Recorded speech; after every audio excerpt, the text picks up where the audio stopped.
parábolas de Jesús. Estoy tratando, la primera parábola que voy a hablar el día de hoy es una palabra que traté de dar una introducción la semana pasada, y en esa introducción de la semana pasada les dije que iba a hablar de las parábolas que están en el capítulo 21 al 25 del libro de San Mateo. Es importante porque que entendamos el contexto, porque si no entendemos el contexto de lo que se está hablando, no sabemos por qué dice lo que dice. Y en este caso había hablado de que Jesús había entrado en Jerusalén y la gente lo había aclamado como el hijo de David, como el descendiente de David que podía ocupar el trono y ser el Mesías que esperaban. La gente lo reconoció en ese momento. Este puede ser el Mesías. Aunque ellos, la mayoría de ellos esperaba verlo en un caballo, algo que fuera poderoso, grande, y escogió un pollino, escogió un animalito humilde. Era su sentido de él, iba a ser humilde, iba a ser alguien sencillo, alguien que iba a entregar su corazón por eso. Después de eso entra en el templo y empieza a revolcar las mesas y allí hay una figura que no se predica mucho. A Jesús enojado. Y caramba, ¿ustedes pueden pensar que Jesús se enoja? Y dices tú, no, Jesús no se enoja, Jesús está nada más cargando los borreguitos en las fotografías y siempre con una sonrisa y con una mirada de santo. Él no puede enojarse. Pero en el libro de San Mateo lo encontramos bien enojado, agarrando, hasta un látigo agarró por ahí y empezó a correr la gente, que estaban abusando de los que estaban ahí acercándose a Dios. Los que deberían representar a Dios estaban abusando de aquellos que venían a buscar de Dios. ¿Cómo abusaban de ellos? Para empezar, les cambiaban el dinero, y porque nada más podían usar un tipo de moneda para el templo, y para cambiarlo de dólares o de pesos o de quetzales a la moneda del templo, les cobraban un alto índice del tipo de cambio, y así aprovechaban de ellos. Y después, el borreguito que normalmente costaba 100 pesos, allá les podía costar hasta 500 pesos, y tenían que comprarlo porque no lo habían traído desde donde venían. Entonces tenían que comprar el templo. Era un abuso increíble de lo que estaban haciendo con la gente que venía a adorar. Jesús se enoja con ellos, con los líderes religiosos principalmente, con aquellos que representaban a Dios dentro de la tierra, porque eran los que estaban en el templo. Posiblemente tenían su propio papelito firmado por el sumo sacerdote, por Caifás o por Anás o por quien haya sido en ese momento, diciendo de que ellos estaban autorizados para vender ahí. Porque recibía obviamente su comisión el sumo sacerdote y los sacerdotes que estaban ahí controlando todas esas cosas. Era un negocio increíble. Jesús se enoja con ellos, les tumba las mesas que no estaban cambiando, deja libre los animalitos y agarra un látigo y corre a todos. Y les dice a ellos, ustedes han hecho de la casa de mi padre, que es una casa de oración, han hecho una cueva de ladrones. Y los corrió a todos. Se enojan muy feo los fariseos y los que estaban ahí, saduceos y los sacerdotes, se enojan porque les está quitando el negocio a Jesús. Jesús sale de ahí, recuerdan, después de que sale de ahí se encuentra una higuera, y esa higuera la ve y le busca un fruto, no lo encuentra y la maldice en ese momento. Otra vez, Jesús puede castigar a algo o a alguien. Yo lo encuentro ahí castigando a esa gente, ladrones. Y también representando a la higuera a Israel, le está también diciendo, si no tienes fruto y nada más aparentas algo que no eres, también tienes una maldición. Y ahí es donde empieza su primera parábola. La primera parábola que vamos a ver está en el libro de San Mateo, capítulo 21, verso 28. Y empieza de esta manera, lo pueden buscar en sus Biblias, pero dice así la palabra de Dios.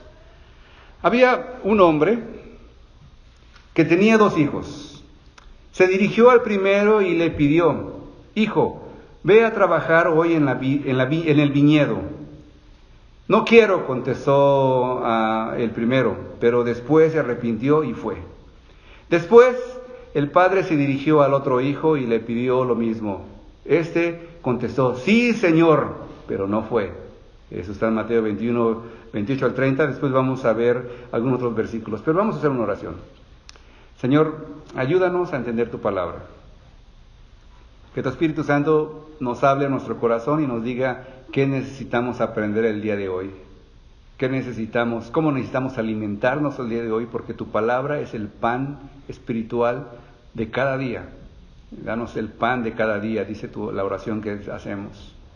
Y el pan no nada más es físico, también es espiritual.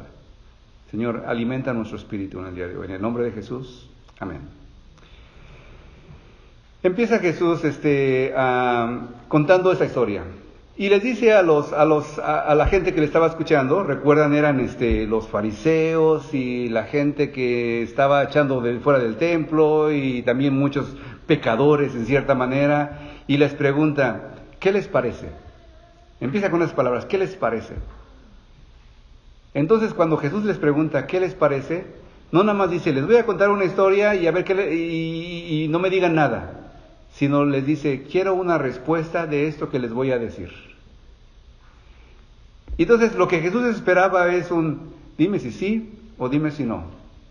En el libro de Apocalipsis dice, no seas tibio, tienes que ser frío o caliente, porque si eres tibio te voy a vomitar de mi boca, le dice a una iglesia en el libro de Apocalipsis.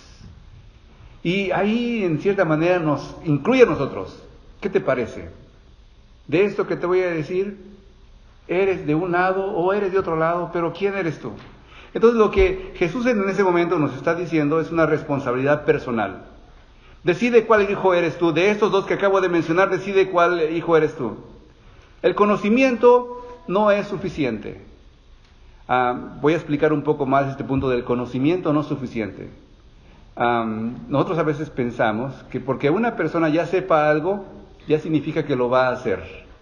Ambos hijos les pidió su padre algo y ambos dijeron, uno dijo que sí y otro dijo que no. O ambos tenían el conocimiento, ambos sabían que su padre les estaba diciendo. Y déjeme decirle que yo hasta en mis hijos los veo también ese tipo de actitud. Le digo a uno de mis hijos, ¿ya hiciste tu tarea? Pues no, pero lo voy a hacer después. Y le repito después, ¿ya la hiciste? Ya sé que lo tengo que hacer. Sí, ya lo sabe, pero no lo hace. ¿Sí? Y le vuelvo a repetir de nuevo, ¡ay no, Daddy, ay no! Y saben lo que saben, pero no lo hacen todavía. ¿Sí? Saber no es suficiente.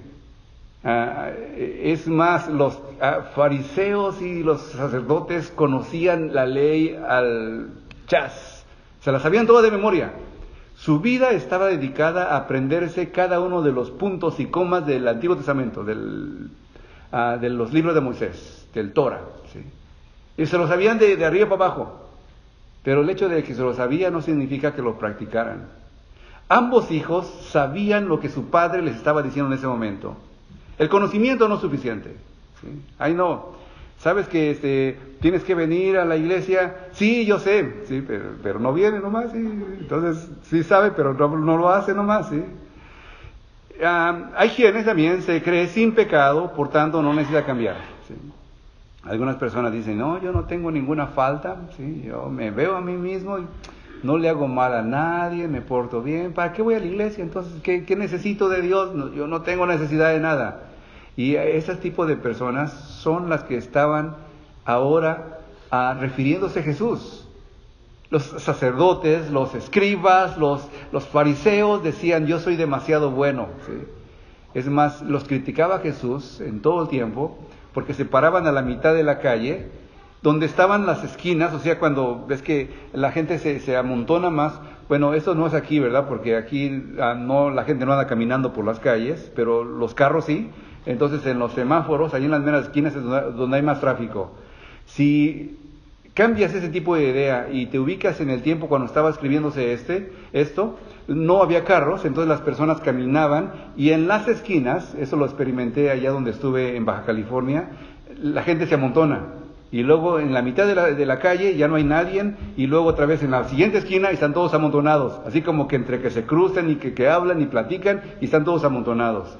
Estos fariseos, dice Jesús, que tenían la costumbre de pararse a la mitad de la esquina, a la mitad de entre toda una cruce de esquinas, y levantar los brazos y decir, te doy gracias, Señor, porque me bendices, porque eres bueno conmigo, no soy como aquel, ni como el otro que está allá, yo sí soy bendecido por ti, Señor.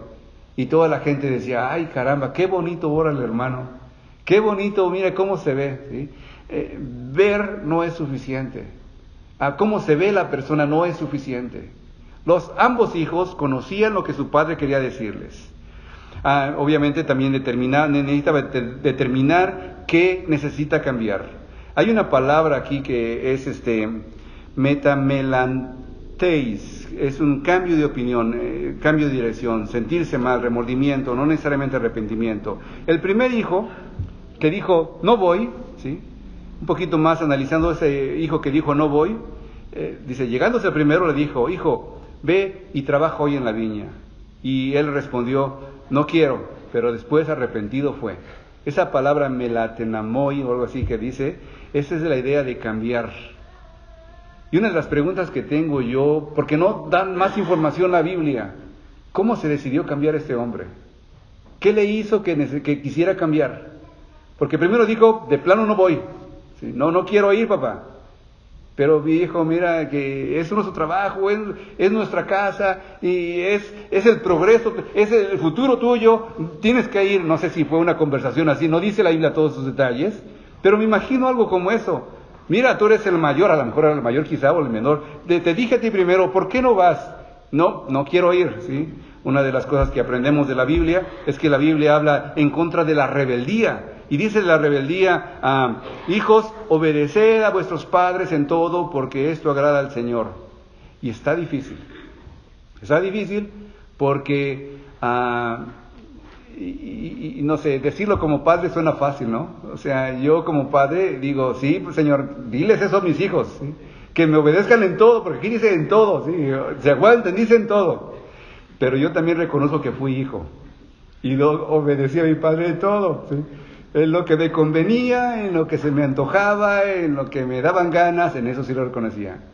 Pero en todo, híjoles, tengo algunos recuerdos que no quiero comentarlos con mis hijos porque vayan a empezar a abusar.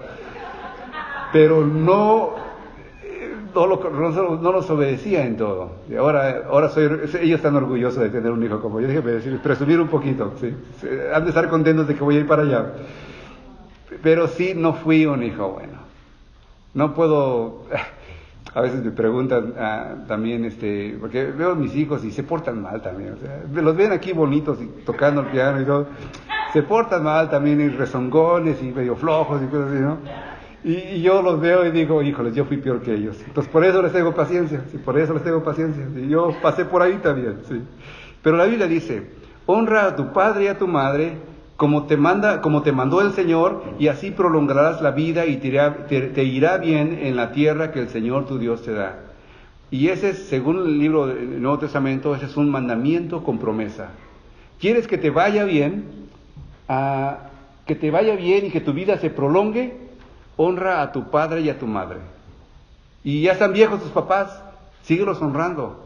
No que quiere decir que tú vas y vas a pedirles que te dirijan la vida, sino que están viejos, sosténlos en su vejez, ayúdales, bendíceles, guárdales, enséñales, trátalos otra vez como los bebés que son. Es más, estamos mal preparados para tratar a los ancianos, a lo mejor porque ya estoy yendo en esa dirección, hablo así, ¿no? Pero estamos mal preparados. Yo cuando mis hijos eran pequeños, les daba de comer en la boca, ¿sí? Porque pues agarraban la comida y se la echaban en la cabeza, ¿sí? Tenía que enseñarles cómo se hacían, y un anciano llega a un punto en que los hijos tienen que darles de comer en la boca a los padres. ¿Es verdad o no es verdad eso? Pero decimos, no, yo no quiero hacer eso, que es sucio, que mejor lo mando ahí al asilo, ahí que lo traten, a ver cómo lo tratan, y nomás ahí los medio matan a los pobres viejitos.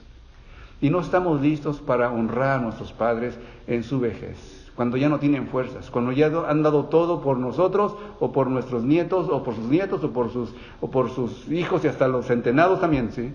Y han dado todo. Y creo yo que es una de las maldiciones que una persona puede traer sobre su vida cuando no honra a sus padres. Si te quieres que te vaya bien y quieres vivir una vida larga, honra a tu padre y a tu madre, ¿sí? Y eso está en la Biblia. Eso, obviamente los fariseos lo sabían de memoria, ¿sí? Entonces, ese primer hijo dijo, no voy, pero después se arrepintió. ¿Qué le hizo arrepentirse? ¿Sí? No sé. A mí lo que me hizo arrepentirme y regresar al Señor es que me agarró la policía, me dio una buena friega, no sé si se diga aquí esa palabra, una buena friega que me puso ahí como perico, y les dijo a los amigos que estaban conmigo, si no traen dinero, ese no lo dejamos libre. Y mis amigos, que siempre lo dejan solo a uno, esa vez no me dejaron solo. Yo le pedí al Señor, Señor, sácame de esta y voy a la iglesia, ¿sí? Y realmente Dios movió el corazón de mis amigos, que pues yo no esperaba de ellos eso, vinieron con el dinero, ¿sí? Me sacaron de ese problema y yo empecé a ir a la iglesia. Y yo fui a la iglesia y le dije, Señor, yo dije que iba a ir a la iglesia, pero no que me iba a arrepentir, voy a la iglesia nomás. Y iba a una iglesia que era grande y tenía como 500 jóvenes más o menos, bien grande. Y había muchas muchachas bonitas. Dije, pues a esa iglesia voy, ¿no? Porque a lo mejor hasta me toca algo bueno. Llegué a esa iglesia y no conseguí nada. Pero en una noche estaba yo en esa iglesia y pues había vigilias, eran como veladas de toda la noche, cantábamos y toda la cosa, pero también jugábamos fútbol. Entonces yo iba por el fútbol y para ver si platicaba con alguna muchacha, si me tocaba alguna suerte. Nunca fui bueno con eso, ¿ves? Pero yo intentaba, hacía mi luchita. Una noche eran ya como las 4 de la mañana y estábamos ahí, yo estaba ya esperando el tiempo que se amaneciera para tomar el camión para regresar a mi casa y de repente empezó por ahí a llorar alguien, ¿sí? Y dije, ¿qué le pasa a aquel, no? Y por allá otro llorando también, y dije, quién sabe qué les pasó, ¿no? Y de repente yo empiezo a llorar también y siento que el Señor está presente en este lugar. Y yo me sentí así como que, ¿qué está pasando conmigo, no? Sentí toda la carga de mis pecados sobre mí y le dije al Señor, Señor, perdóname, Señor. Fui al altar y estaba chille ahí, ¿no? Y junto con un montón de jóvenes, llorando todos ahí en el altar. Y el predicador se levanta y dice, mire, ya, párenle porque ya vamos a empezar a la predicación. En la última predicación va a empezar, párenle por favor. Y como que el murmullo se bajaba, porque estábamos gritando a grito abierto, pidiendo perdón por nuestros pecados a ellos, ¿no? Y luego, después de como 10 minutos de tratar de callarnos a todos, el predicador dijo, yo vine a predicar para que el Señor los tocara, y si el Señor ya lo está tocando, ¿qué hago yo tratando de cambiar eso? Sigan orando hasta que quieran. Y seguimos orando como 3 horas más o menos. Y el Señor, yo salí de ahí cambiado. Algo cambió en mí. Algo fue diferente en mí. Ese fue mi cambio. Y de ahí, de la vida que llevaba, de andar con mis amigos ahí, déjeme decir lo que hice, agarré una bola fui a Ajusco, un lugar que está en la Ciudad de México, donde hay nieve, me traje un buen bonche de nieve, hice unas pelotas de nieve y empecé a aventarles a los carros. Y el problema fue que el carro que le aventé la bola de nieve era un carro de agentes federales de la Policía Mexicana, de lo peor. Entonces le di ahí correcto, ¿sí? Pero yo creo que le di al correcto porque de ahí fue mi cambio para mí. ¿Qué es lo que te hizo cambiar a ti? ¿Qué te hizo mover tu vida a decir, yo no quiero ir, Señor, yo quiero seguir mis caminos? Pero algo cambió tu vida y eso es lo que te hizo, yo voy a empezar a seguir a Dios y empezar a obedecer sus caminos. Este primer hijo dijo, yo no voy, yo soy rebelde, ¿sí? No me digan lo que tengo que hacer, yo hago lo que se me da la gana. Y algo lo hizo cambiar. No sé si nada más remordimiento, pero se arrepintió, cambió su vida. De un momento a otro cambió. Y la vida de un hombre puede cambiar para ser diferente. El segundo hijo dijo esto, acepto ir a trabajar sin la intención de hacerlo. Dice, llegándose al otro le dijo lo mismo. Y ese respondió, yo iré, Señor, pero no fue. Y la Biblia dice, que sea vuestro hablar sí, sí, y no, no, porque lo que es más que esto, del mal procede. En las muchas palabras, dice Proverbios también, no falta pecado, mas el que refrena sus labios es prudente. Este segundo hijo es interesante para mí, ¿sí? Porque fíjate lo que le dice, otra vez lo voy a leer, yo iré, Señor, ¿sí? El primer hijo no le dijo Señor, y aquí la palabra que utiliza es la palabra curios. La palabra curios es para decir Dios o Señor. No nada más era el Señor José, el Señor Joel, el Señor. No era ese tipo de Señor, era Dios. Al de arriba. Señor, yo iré, ¿sí? Yo te respeto y te amo con todo mi corazón y yo lo voy a hacer. Y usa esa palabra de Señor, ¿sí? Ya me pasé aquí. Pero dice en Mateo 7, 21 y 23, no todo el que me dice Señor, Señor, curios, entrará en el reino de los cielos, sino aquel que hace la voluntad de mi Padre que está en el cielo. Muchos dirán en ese día: Señor, Señor, Curio, Curio, ¿no profetizamos en tu nombre? Y en tu nombre echamos fuera demonios, y en tu nombre hicimos muchos milagros. Y entonces le protestaré: nunca os conocí, apartaos de mí, hacedores o oradores de maldad. ¿Sí? Es fácil decirle a Dios: sí, es mi Señor, y le alabo, y grito, y brinco, y todos dicen en la iglesia: hijos, ese hermano es bien espiritual, pero no lo conocemos en la casa. ¿Cuál es la mejor prueba para saber cómo es nuestro cristianismo? En nuestra propia casa. No hay mejor prueba. Si realmente quieres saber si eres una buena persona, es en tu casa. ¿Cómo tratas a los demás? ¿Cómo los demás te tratan a ti? ¿Cómo respetas a los demás? ¿Cómo los demás te respetan a ti? Y cuando hablo de respeto, no significa que porque me quito el cinturón, mis hijos luego corren cuando me quito el cinturón, ¿no? Hacen lo que tienen que hacer, porque está bien que les puede tocar, ¿sí? No es amenazándolos, sino cuánto respeto hay, cuánto respeto tú tienes, qué lugar tienes en tu casa. Si en tu casa te respetan, déjame decirte que eres alguien digno de decirte hijo de Dios. Si no te respetan, ten cuidado, porque a lo mejor algo está todavía no embonando bien. Este hombre, segundo hijo, dice: yo voy, ¿sí? ¿Y qué significa todo eso que está diciendo? Eso de yo voy y todo eso. Las palabras hablan, pero las acciones gritan. Dios nos da una oportunidad, Dios nos da habilidades, Dios nos da el poder para escoger, ¿sí? Verso 31. Le pregunta Jesús a la gente que lo está escuchando: ¿cuál de los dos hizo la voluntad del Padre? El primero, respondieron ellos. ¿Se daban cuenta? ¿Sí? El versículo, en ese 31, ¿qué significa esta parábola? Dios deseo de la voluntad de Dios en mi vida. O sea, es una pregunta que yo hago. ¿Yo deseo la voluntad de Dios en mi vida? ¿He dejado a Dios guiar mis caminos? ¿Vivo arrepentido y sometido a Dios? Son preguntas que nos podemos hacer también nosotros, para pensar: ¿somos el primer hijo o somos el segundo hijo? Sabemos quién le fue bien, ¿sí? Hay un punto de cambio. En ese punto de cambio nosotros tenemos que tomar la decisión. Y de las últimas cosas que quiero también hablar, ¿sí?, es en este pasaje. Jesús les dice: en verdad les digo que los recaudadores de impuestos, o sea, los publicanos, y las rameras entran en el reino de Dios antes que ustedes. Se les está diciendo a los judíos que están ahí: sacerdotes, escribas y fariseos. Porque Juan vino a ustedes en camino de justicia, que es didáscalos, una palabra que es muy importante en el Nuevo Testamento, y no le creyeron. Pero los recaudadores de impuestos, las rameras, le creyeron. Y ustedes, viendo esto, ni siquiera se arrepintieron después para creerle. De aquí es donde entra este punto de los recaudadores de impuestos y las rameras. Esos dos grupos eran grupos interesantes. En la mente de un judío no había peor cosa que ser un publicano o recaudador de impuestos, porque los recaudadores de impuestos estaban cobrando por un imperio que estaba encima de Israel, un imperio enemigo, un extranjero. Eran malinchistas, como decimos en México. Eran personas que habían cambiado de bando y abusaban de los mismos judíos. Eran lo peor que en la mente de un judío podía haber para dedicarse como negocio. Y la otra persona son las rameras.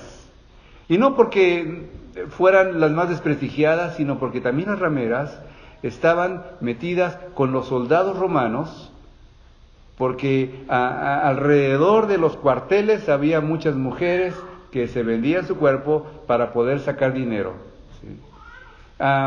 Entonces estaban también con los extranjeros. Eran personas que no nada más estaban, porque aún en el Antiguo también había muchos casos de rameras. Una de ellas está en la genealogía de Jesús. No era tan mala la mujer. Hay algunas mujeres que no tienen otra cosa que hacer, no saben qué más hacer y venden su cuerpo y así mantienen a sus hijos. Bueno, ahí puede haber que haya rameras no tan malas, pero en la mente de un judío era lo peor que podía haber: una ramera y un publicano, una persona que cobraba impuestos para el imperio enemigo. Y ahí es donde el camino de justicia es diferente a lo que nosotros creemos. El camino de justicia de San Juan, de Jesús también, es completamente diferente. En la mente de Jesús, la justicia es que todos somos iguales delante de Dios. Nadie puede sentirse que es más importante que otro. Hay de aquel que dice, yo tengo tantos años en la iglesia, ¿sí?, y por eso soy más santo. Hay de aquel que dice, yo nací en el Evangelio y soy mejor que ustedes. Hay aquella persona que se siente mejor que otro que está junto a él. Y si vemos a alguien que no entra en nuestro concepto de que pueda Dios perdonarle, no lo queremos recibir. Si entra alguien que es homosexual, decimos, como que, ¿qué hace aquí? Y no digo que sea lo peor tampoco. Están al mismo grado que los fornicarios, que los adúlteros, están al mismo nivel, o sea, no hay diferencia. Pecado sexual, de una forma o de otra forma, es pecado sexual, no son más buenos, no son más malos. Pero decimos, ese hermano está pecando, ¿y qué hace aquí? Ese hombre yo lo conozco, ¿qué hace aquí? Y cuando empezamos nosotros a ser como los fariseos y como los escribas y como los sacerdotes, que nada más pensamos que somos buenos nosotros, estamos actuando no con la justicia de Dios. Porque en la justicia de Dios todos somos bienvenidos en la casa de Dios, todos somos aceptados por Dios y tenemos oportunidad para arrepentirnos. El primero había dicho, no voy, pero se arrepintió y vino a Dios y Dios lo cambió, lo aceptó, lo transformó, igual que me aceptó a mí. Igual que los ha aceptado a ustedes también. Porque decidimos cambiar nuestra vida, no ser los mismos más. Yo no crecí diciéndole al Señor, Señor, yo voy a servirte para toda mi vida y desde chiquito no me quiero contaminar porque me contaminé, desobedecí, hice lo malo delante de Dios.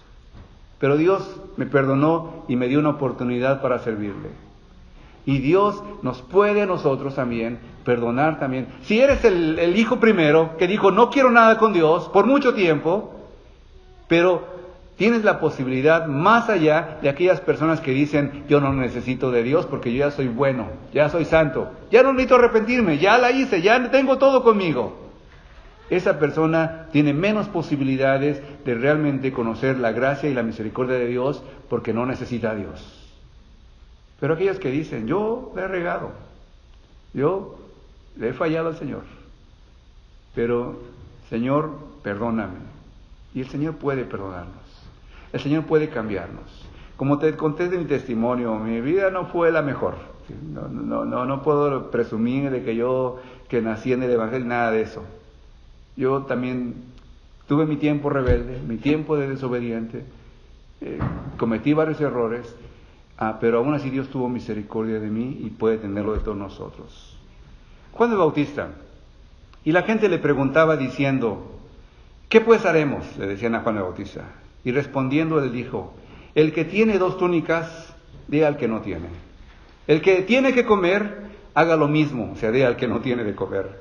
Y vinieron también los publicanos, los cobradores de impuestos, para ser bautizados, y le dijeron, maestro, ¿qué haremos? Y él les dijo, no exijáis más de lo que está ordenado, o sea, no abusen de la gente. Parece que si entrara por aquí un político, ¿sí?, un presidente que sabemos que es corrupto, un presidente que es a lo mejor racista, y viniera a una casa de oración, ¿qué diría toda la gente que está ahí? Yo creo que Dios lo perdona. Pero aquí le está diciendo a esa gente también, no hagan más de lo que tienen que hacer, no abusen de su poder, ¿sí?, no exijan más de lo que está ordenado. Y le preguntaron los soldados, ahí entra la remada, si viéramos por aquí entrar un narcotraficante popular, conocido, ¿qué diríamos? Ese no entra, ¿sí?, ese, ténganle miedo, que no sé qué vaya a hacer. ¿No entraría en una casa de Dios? ¿Qué dirían los hermanos? ¿Qué diría el pastor cuando ve una persona así entrar en la casa de Dios? ¿Tiene oportunidad de salvación o no tiene oportunidad de salvación? Son los que van a entrar ahora. Son los que pueden recibir más gracia de Dios. Aquel que mucho se le perdona, mucho ama. Aquel que poco se le perdona, a lo mejor ni ama porque pues no le perdonaron casi nada, ¿sí? Y les dice, no hagáis extorsión a nadie, ni calumnien, ni conténtese con su salario, ¿sí? La última cosa que tengo aquí, ¿sí?, bueno, creo que es la penúltima. Lo bueno está representado por aquellos que, sabiendo hacer lo malo, procuran hacerlo mejor para Dios. Son los que, habiendo rechazado al Señor, se arrepienten de su actitud. Son los que, estando excluidos del reino de Dios, por ser pecadores, como los publicanos y las prostitutas, dejan de pecar, aceptan a Jesús como Señor y cambian. Son los que, sabiendo que son rechazados por la sociedad y los religiosos, tienen más en cuenta el pedido de Jesucristo y le siguen con alegría. Son los que, sabiendo que no saben hacer nada bueno, están dispuestos a cumplir con todo lo que su Señor les ordena. Y ahora sí, creo que es la última, y le voy a pedir al grupo de alabanza que pase. ¿Sí? Al igual que el Padre que envía a sus hijos al trabajo, Dios ordena a todas las personas a llevar a cabo su voluntad. Al igual que el Hijo que finalmente desobedeció, algunos prometen pero no cumplen y son rechazados por Dios. Al igual que el Hijo que finalmente obedeció, algunos se rebelaron pero luego obedecieron y así son aceptados. En el reino de Dios, la obediencia tiene prioridad sobre las promesas. En el reino de Dios, la obediencia tiene prioridad sobre las promesas. ¿Alguien quiere ser religioso y saber si está bien en el camino de Dios? Pregúntese si está obedeciendo a Dios.